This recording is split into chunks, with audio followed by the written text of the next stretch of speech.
Hello everyone, welcome back to biology online classes. So ಈ ವಿಡಿಯೋದಲ್ಲಿ ನಾವು ಎಕ್ಸ್ಕ್ಲೂಸಿವ್ಲಿ ಡಿಸ್ಕಸ್ ಮಾಡೋಣ the complete process of recombinant DNA technology. Okay, so ನೀವು already ಕಲ್ತಿದ್ದೀರಾ ಕೆಲವೊಂದು important parts of what you called the ಟೆಕ್ನಿಕ್ನ. ಅದು DNA cutting ಇರ್ಬೋದು ಅಥವಾ digestion, that is what we called digestion ಇರ್ಬೋದು, ಅಥವಾ ಜೆಲ್ ಎಲೆಕ್ಟ್ರೋಫೋರೆಸಿಸ್ ಇರ್ಬೋದು, ಅಥವಾ ಬೇರೆ ಕಾಂಪಿಟೆಂಟ್ ಹೋಸ್ಟ್ ಮೆಥಡ್ ಇರ್ಬೋದು, ಅಥವಾ ಡೆಲಿವರಿಂಗ್ ದಿ DNA ಇರ್ಬೋದು. ಸೊ ನಾವು complete the whole process now we are going to study. So the technique that what we discussed in previous what you called classes ಅಥವಾ previous ವಿಡಿಯೋದಲ್ಲಿ ನಾವು ಏನೇನು different ಮೆಥಡ್ನ ಅಥವಾ ಪ್ರಿನ್ಸಿಪಲ್ಸ್ನ study ಮಾಡಿದ್ವೋ ಅದನ್ನೆಲ್ಲ ನಾವು ಯೂಸ್ ಮಾಡ್ಕೊಂಡ್ಬಿಟ್ಟು ರಿಕಾಂಬಿನೆಂಟ್ DNA ನಾವು ಪ್ರೊಡ್ಯೂಸ್ ಮಾಡ್ಬೋದು. ರಿಕಾಂಬಿನೆಂಟ್ DNA ಪ್ರೊಡ್ಯೂಸ್ ಮಾಡಲಿಕ್ಕೆ ಕೆಲವೊಂದು ನಾವು ಏನು ಮಾಡಬೇಕು, ಸ್ಟೆಪ್ಸ್ನ ಫಾಲೋ ಮಾಡಬೇಕು. ಸೊ ಅಲ್ಲಿ ಆ ಸ್ಟೆಪ್ಸ್ನ ನಾನು ಹೇಳಿಲ್ಲ, ದಟ್ ಈಸ್ ನಾರ್ಮಲ್ ಡಿಸ್ಕಷನ್ ಅಥವಾ ಜನರಲ್ ಡಿಸ್ಕಷನ್ನ ನಾವು ಮಾಡಿದ್ವಿ with respect to specific part of ಟೆಕ್ನಿಕ್ಗೆ. ಇಲ್ಲಿ ನಾವು complete whole process, that is from beginning to end, ಎಲ್ಲ ಪ್ರೋಸೆಸ್ನ ನಾವಿಲ್ಲಿ ಸ್ಟಡಿ ಮಾಡೋಣ. So the first process or the first steps, okay, now I am going to discuss about steps in DNA, recombinant DNA technology. The steps, the first step involves, that is isolation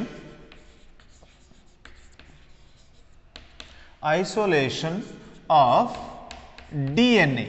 ಇದನ್ನ ನಾವು extraction of DNA or genetic material ಅಂತ ಕರೆಯೋಣ. Okay, so ನಾವು ಏನ್ಬೋದು ಇಲ್ಲಿ isolation of DNA ಅಂತಲೂ ಕರಿಬೋದು, ಅಥವಾ extraction of genetic material ಅಂತಲೂ ಅಥವಾ DNA ಅಥವಾ ಜೆನೆಟಿಕ್ ಮಟೀರಿಯಲ್ ಅಂತ ಕರಿಬೋದು. So when we have extracted the DNA, ಏನು ಮಾಡಬೇಕು ನೆಕ್ಸ್ಟ್ ಸ್ಟೆಪ್ಪಲ್ಲಿ? ಆ ಕಂಪ್ಲೀಟ್ DNA ಯಲ್ಲಿರೋ ಸ್ಪೆಸಿಫಿಕ್ ವಾಟ್ ಯು ಕಾಲ್ ಜೀನನ್ನು ನಾವು ಎಕ್ಸ್ಟ್ರಾಕ್ಟ್ ಮಾಡಬೇಕು, ಹೌದಾ? ಸೊ ನಾವೇನು ಮಾಡಬೇಕು ಇವಾಗ? Now I am searching for a specific gene, ಹೌದಾ? ಸ್ಪೆಸಿಫಿಕ್ ಜೀನ್ ಬೇಕಾದರೆ ಸ್ಪೆಸಿಫಿಕ್ ಜೀನ್ ಇರೋ ಅಂಥ ಪಾರ್ಟ್ನ ನಾನು ತಗೋಬೇಕಾದ್ರೆ ನಾನೇನು ಮಾಡಬೇಕು? ಆ ಲಾಂಗ್ ಥ್ರೆಡ್ ಆಫ್ DNA ನಾನೀಗ ಕಟ್ ಮಾಡಬೇಕು. So that is next step is the digestion with the REN, that is what we call fragmentation of DNA. okay, that is fragmentation of DNA with RENs. okay, suitable restriction endonuclease na ನಾನು use ಮಾಡ್ಕೊಂಡ್ಬಿಟ್ಟು now what we have to do? Now we have to digest the DNA, that we are going to get the DNA fragment. For what? To get DNA fragments. Okay, ಈಗೇನಾಯಿತು? A long thread DNA ನಾನು fragment ಆಗಿ ಮಾಡಿದ್ದೀನಿ. Okay, so after this what we have to do? We have to search for specific or a desired gene. ನಾನೀಗ ಫ್ರಾಗ್ಮೆಂಟ್ನ ಮಾಡಿಬಿಟ್ಟೆ, thousands or hundreds of fragments form ಆಯಿತು. ನನಗೆ ಬೇಕಾಗಿರುವಂಥ ಫ್ರಾಗ್ಮೆಂಟ್ ಯಾವುದು? ಯಾವ ಫ್ರಾಗ್ಮೆಂಟಲ್ಲಿ ನಂಗೆ ಬೇಕಾಗಿರುವಂಥ ಜೀನ್ ಇದೆ? That is the extraction R the isolation. Okay, the third step is isolation of desired DNA fragments. Okay, ಯಾವ ಡಿಸೈರ್ಡ್ DNA ಇದೆಯಲ್ಲ ಆ ಸ್ಪೆಸಿಫಿಕ್ ಡಿಸೈರ್ಡ್ DNA ಫ್ರಾಗ್ಮೆಂಟ್ನ ನಾವು ಎಕ್ಸ್ಟ್ರಾಕ್ಟ್ ಮಾಡಬೇಕು. ಅದನ್ನು ಯಾವ ರೀತಿ ಮಾಡಿದ್ವಿ? ಜೆಲ್ ಎಲೆಕ್ಟ್ರೋಫೋರೆಸಿಸ್ ಇಂದ ಮಾಡಿದ್ವಿ. ಓಕೆ, ಆ ಸ್ಟೆಪ್ನ ನಾವು ಆಲ್ರೆಡಿ ಕಲ್ತಿದ್ದೀವಿ. ಜೆಲ್ ಎಲೆಕ್ಟ್ರೋಫೋರೆಸಿಸ್ ಅಂತ ಆಲ್ರೆಡಿ ನಾವು ಸ್ಟಡಿ ಮಾಡಿದ್ದೀವಿ. ಓಕೆ, ಸೊ ಮತ್ತೊಮ್ಮೆ ಅದನ್ನು ನಿಮಗೆ ಎಕ್ಸ್ಪ್ಲೇನ್ ಮಾಡ್ತೀನಿ. That is the third step. So ಏನಾಯ್ತು ಇವಾಗ? DNA, desired what you called character ಇರುವಂಥ DNA ಫ್ರಾಗ್ಮೆಂಟ್ನ ನಾವಿಲ್ಲಿ ಎಕ್ಸ್ಟ್ರಾಕ್ಟ್ ಮಾಡಬೇಕು. ಅದು ಮಾಡೋದನ್ನು ಥರ್ಡ್ ಸ್ಟೆಪ್ ಅಂಥೇಳಿ ಕರಿತೀವಿ. So fourth step is, that is the ligation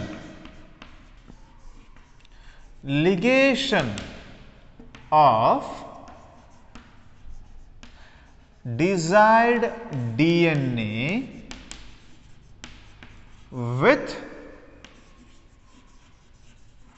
suitable vector.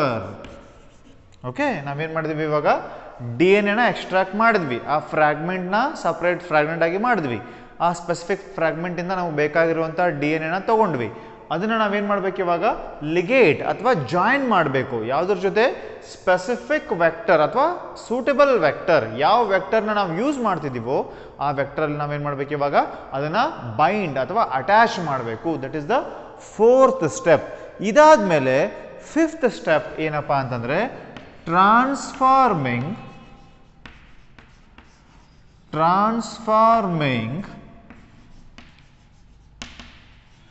desired what you called vector carrying or desired DNA carrying vector into the host. Okay, so ನಾವೇನು ಅನ್ಬೋದು, ಈ ಸ್ಪೆಸಿಫಿಕ್ ಡಿ ಎನ್ ಎ ಅಥವಾ suitable ವೆಕ್ಟರ್ನ ನಾವು ಏನು use ಮಾಡಿ desired D N ಎನ bind ಮಾಡಿದ್ವೋ ಅದನ್ನು ನಾವೇನು ಮಾಡಬೇಕು ಇವಾಗ ಹೋಸ್ಟಲ್ಲಿ ಟ್ರಾನ್ಸ್ಫರ್ ಮಾಡಬೇಕು. That is the fifth step. And last step is when we have done everything. ನಾವೇನು ಮಾಡಿದ್ವಿ, ಡಿ ಎನ್ ಎನ ತೊಗೊಂಡ್ವಿ, ಐಡೆಂಟಿಫೈ ಮಾಡಿದ್ವಿ, ಆ ಫ್ರಾಗ್ಮೆಂಟ್ನ ವೆಕ್ಟರ್ಗೆ ಕನೆಕ್ಟ್ ಮಾಡಿದ್ವಿ, ವೆಕ್ಟರಿಂದ ಹೋಸ್ಟ್ಗೆ ಹಾಕಿದ್ವಿ. Now after this what we have to do, we have to culture the host cell. Okay, so what we have to do, that is culture the host cell. Okay, host cell na navenu ಮಾಡಬೇಕು, culture ಮಾಡಬೇಕು. culture the host cell to get desired gene product. Okay, so ನಮಗೆ ಯಾಕೆ ನಾವು D N ಎನ ತೊಗೊಂಡ್ವಿ, ಆ specific D N ಇಂದ ನಮಗೆ ಏನೋ ಒಂದು ಬರ್ತಿದೆ, ಏನೋ ಒಂದು ಪ್ರಾಡಕ್ಟ್ ಬೇಕಾಗಿತ್ತು. ಆ ಪ್ರಾಡಕ್ಟ್ ಬೇಕಾದರೆ ನಾವೇನು ಮಾಡಬೇಕು, ಕಲ್ಚರ್ ಮಾಡಬೇಕು, ಮಲ್ಟಿಪ್ಲೈ ಅಥವಾ ಗ್ರೋ ಮಾಡಬೇಕು. ಆ ಗ್ರೋ ಮಾಡೋ ಸ್ಟೆಪ್ನ ಲಾಸ್ಟ್ಗೆ ನಾನು ನಿಮ್ಗೆ ಹೇಳ್ಕೊಡ್ತೀನಿ. Okay, so that is growing and getting the specific desired gene or the product of the desired gene. ಆ ಜೀನ್ ಬೇಕಾದರೂ ತಗೋಬೋದು ಅಥವಾ ಆ ಜೀನಿಂದ ಬರುವಂಥ ಪ್ರಾಡಕ್ಟ್ನ ನಾವು ಇಲ್ಲಿ ಯೂಸ್ ಮಾಡ್ಕೋಬೋದು. These are the 6th step that what we have to follow in case of the recombinant D N A technology. So ಯಾವುದೇ ರೀತಿಯ ರಿಕಾಂಬಿನೆಂಟ್ ಡಿ ಎನ್ ಎ ಇರಲಿ, ನಾವು ಈ ಸ್ಟೆಪ್ಸ್ನ ಫಾಲೋ ಮಾಡಲೇಬೇಕು. ಸೊ ಅದನ್ನು ಪ್ರಾಡಕ್ಟ್ ನಾವು ಅಪ್ಕಮಿಂಗ್ ಜನ್ರೇಷನಲ್ಲಿ ತೊಗೋಬೋದು, ಅಥವಾ ಅದು ಕಂಟಿನ್ಯೂ ಆದಮೇಲೆ ಕೆಲವೊಂದು ಜನ್ರೇಷನ್ ಆದಮೇಲೆ ತೊಗೋಬೋದು, ಅಥವಾ ಇಮಿಡಿಯೇಟ್ ಜನ್ರೇಷನಲ್ಲಿ ನಮಗದು ಸಿಗಬಹುದು. ಸೊ ಏನೇ ಇರಲಿ, we have to follow this all steps. So let's start studying this all step one by one. Okay, so now we'll study the first step, that is isolation of genetic material or extraction of DNA. ಇದರ ಬಗ್ಗೆ ಕಲಿಯೋಣ. So in this step we need the DNA from the organism. ಯಾವುದೇ ಒಂದು cell ಅಥವಾ organism ಇಂದ ನಮಗೆ D N A ಬೇಕಾದರೆ ನಾವು ಈ ಸ್ಟೆಪ್ನ ಫಾಲೋ ಮಾಡಬೇಕು. Okay, so usually D N A in case of prokaryote it is present in cytoplasma. Okay, it is present in the cytoplasma. But in case of the eukaryote, it is present in case of nucleus. Okay, so eukaryotically nucleus ಅಲ್ಲಿ ಇರುತ್ತೆ, prokaryotically cytoplasm ದಲ್ಲಿ ನಮಗೆ DNA ಸಿಗುತ್ತೆ. But moreover, when we are going to think of the DNA in the cell, it is having covering. Okay, ಅದರ ಮೇಲೆ ನಮಗೆ covering ಇರ್ತದೆ. ಯಾವ ಸೆಲ್ ಆದರೂ ತಗೊಳ್ಳಿ, ಈಗ ಪ್ರೋಕ್ಯಾರಿಯೋಟಿಕ್ ಸೆಲ್ ಆದರೂ ತಗೊಳ್ಳಿ ಅಥವಾ ಯೂಕ್ಯಾರಿಯೋಟಿಕ್ ಸೆಲ್ ಆದರೂ ತಗೊಳ್ಳಿ, ನಾವು ಏನು ನೋಡ್ಬೋದು, ಡಿ ಎನ್ ಎನ ಒಂದು ಕವರ್ಡ್ ಪಾರ್ಟಲ್ಲಿ ನೋಡ್ಬೋದು ಅಥವಾ ಕಂಪ್ಲೀಟ್ಲಿ ಪ್ಯಾಕ್ ಆಗಿರುವಂಥ ಪಾರ್ಟಲ್ಲಿ ನಾವು ನೋಡ್ಬೋದು. ಸೊ ಇದು ಪ್ರೋಕ್ಯಾರಿಯೋಟಿಕಲ್ಲಿ ಸ್ವಲ್ಪ ಸಿಂಪ್ಲಿಫೈ ಮಾಡಿದ್ರೆ ಬೇಗ ನಮಗೆ ಸಿಗ್ಬೋದು, ಸಿಂಪ್ಲಿಫೈಡ್ ಮ್ಯಾನರಲ್ಲಿ ಇರುತ್ತೆ. ಇಲ್ಲಿ ಸ್ವಲ್ಪ ಕಾಂಪ್ಲೆಕ್ಸ್ ಸ್ಥಿತಿಯಲ್ಲಿ ನಾವು ಇದನ್ನು ನೋಡಬಹುದು. ಸೊ ಏನೇ ಇರಲಿ, first we have to take the D N A outside. Then first we have to do what, we have to break this cell wall or cell. Okay, ಇದನ್ನು ಮಾಡಬೇಕಾದ್ರೆ ನಾವೇನು ಮಾಡಬೇಕು, ಸೆಲ್ ವಾಲ್ ಅಥವಾ ಸೆಲ್ ಮೆಂಬ್ರೇನ್ನ ನಾವು break ಮಾಡಬೇಕು. Cell wall ಅಥವಾ cell ಮೆಂಬ್ರೇನ್ನ ಬ್ರೇಕ್ ಮಾಡಲಿಕ್ಕೆ ಬೇರೆ ಬೇರೆ ವಿಧಾನಗಳಿವೆ. ಓಕೆ, ಸೊ ಬೇರೆ ಬೇರೆ ಮೆಥಡ್ಸ್ ಇದ್ದಾವೆ. So we can use the liquid nitrogen, okay, liquid nitrogen to break this cell, to remove the or to get the DNA from this cell. One method na use ಮಾಡಬಹುದು. Second method, that we can use suitable enzymes. ನಾವು enzymes ನ use ಮಾಡಿ ಇಲ್ಲಿ DNA ನ extract ಮಾಡಬಹುದು. Usually nitrogen, liquid nitrogen ಅಲ್ಲಿ ಏನಾಗ್ತದಪ್ಪ ಅಂದರೆ the temperature of the liquid nitrogen is -197 degree Celsius. Okay, it is 197 degree Celsius. Usually ಈ 197 ಡಿಗ್ರಿ ಸೆಲ್ಸಿಯಸ್ ಇರೋದ್ರಿಂದ ಸೆಲ್ಸ್ ಫ್ರೀಸ್ ಆದಮೇಲೆ we have to crush it. Okay, cells freeze ಆಗ್ತವೆ ಈ -197 degree Celsius ಅಲ್ಲಿ.